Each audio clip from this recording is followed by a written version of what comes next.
Hello guys, welcome to my channel একলা রূপা। চলো নিয়ে চলে আসলাম আজকে নতুন একটি টোটকার ভিডিও, যা কিনা আমাদের সংসারে অনেকটা উপকারে লাগলেও লাগতে পারে। হ্যাঁ, কি সেই রেমেডি, কি সেই টোটকা, সবাই জানতে চাইছো তো? তো চলো। শুক্র গ্রহ। শুক্র গ্রহ এমনই একটি গ্রহ যা স্ট্রং হলে সেই মানুষকে দেখলেই দূর থেকে বোঝা যায় যে এর শুক্র স্ট্রং, কারণ সেই মানুষের শরীর থেকে একটা গ্ল্যামার বেরোয়। অর্থ অভাব মানুষকে অনেক বেশি পোর করে দেয়। পোর বলতে তার জৌলাসকে নষ্ট করে দেয়। কিন্তু শুক্র গ্রহ যা স্ট্রং, তাকে দেখবে দূর থেকে বোঝা যায় তার শরীর থেকে যেন একটা তেজ বেরোয়। শুক্র মানেই অর্থ। শুক্র গ্রহ যার স্ট্রং থাকে তার অর্থ অভাব থাকে না। তার বাড়ি গাড়ি সয় সম্পদ অর্থ প্রচুর থাকে, প্রচুর আনলিমিটেড থাকে।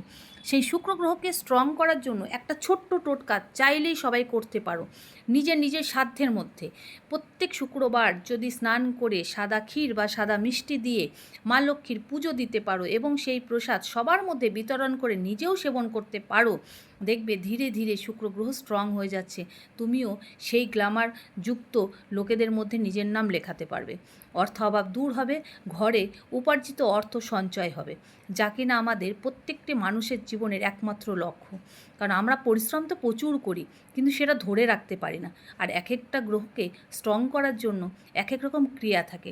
শুক্র গ্রহেরও প্রচুর ক্রিয়া আছে, যা আমি তোমাদের নেক্সট ভিডিওতে অবশ্যই শেয়ার করব। এটি ছিল অন্যতম একটি টোটকা, যা তোমরা তোমাদের সাধ্যমতো করতে পারবে এবং নিজের ভাগ্যকে স্ট্রং করতে পারবে।